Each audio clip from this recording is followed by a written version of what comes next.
Hey everyone, welcome back to another episode of Python Tricks and Hacks. And today we are going to look at the fourth trick, and it's all about using else in a for loop.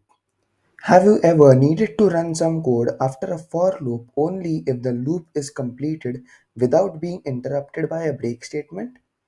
Well, the else clause in a for loop is here to help. Let's take a look at an example. Here's a for loop that searches for a value in a list.